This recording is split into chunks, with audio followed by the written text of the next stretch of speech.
Et c'est l'heure de la douche froide de Guy Carlier. Bonjour Guy. Bonjour Guillaume, bonjour Julie, bonjour à tous. Guy, ce matin, vous nous proposez une chronique légère, une chronique Friday Wear en quelque sorte. Oui, c'est vrai, au moment où certains d'entre vous sont en vacances, d'autres sur la route, j'avais, comme vous dites, envie d'une chronique Friday Wear en vous parlant du mariage de Claude Chirac à la une cette semaine de Paris Match, où l'on voit une photo donc, de Jacques Chirac en compagnie de sa fille avec ce titre, à l'heure du procès et des ennuis de santé. Chirac, un moment de bonheur, il marie sa fille Claude. J'avais envie de vous faire partager ce bonheur, vous parler des photos en page intérieure, notamment celle où l'on voit Jean-Pierre Elkabbach sortir de la mairie au bras de Bernadette Chirac. Et oui, vous avez bien entendu.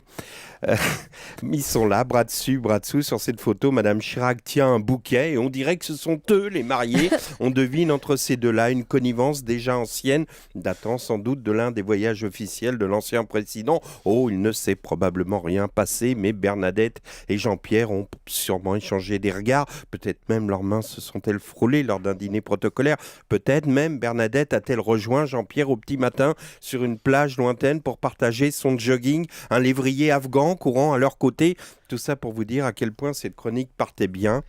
Mais quelque chose m'a gêné, quelque chose qui fait que ce reportage de Match qui voudrait refléter l'image du bonheur n'y parvient pas. C'est quelque chose, c'est quelqu'un. C'est Jacques Chirac. Regardez bien la photo du président à la une du magazine. Comme sur toutes ces photos récentes, Chirac garde les lèvres serrées, figé dans un rictus horizontal. Son regard fixe le vide, on le sent absent. Et on sent que cet homme, qui a longtemps combattu la pensée unique, maintenant n'a plus qu'une pensée unique, une seule, et que rien d'autre ne l'intéresse. La pensée unique de Chirac se nomme Sumette, sa chienne Bichon. On a perdu Chirac. On l'a perdu le jour où on a vu sa main, souvenez-vous, sortant au-dessus de la vitre arrière d'une Citroën quittant l'Élysée, qui s'agitait pour saluer comme le font les Miss France. On a perdu Chirac et toutes les grossières opérations de communication nous faisant croire qu'il va bien nous confortent au contraire dans cette idée qu'on l'a perdu. Comme ces images l'autre jour à la télé où on voyait l'ancien président arrivant chez lui, enfin chez Hariri. Les journalistes l'attendaient devant la porte de l'immeuble du quai Voltaire et lui demandent des nouvelles de sa santé et lui qui répond « Je me porte très bien, je vous souhaite de vous porter aussi bien ». À la façon dont il a prononcé cette phrase, tout le monde avait définitivement compris qu'on l'avait perdu.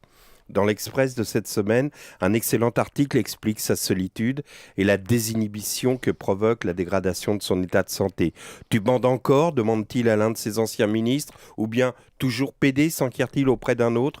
Alors, à quoi bon le procès annoncé ?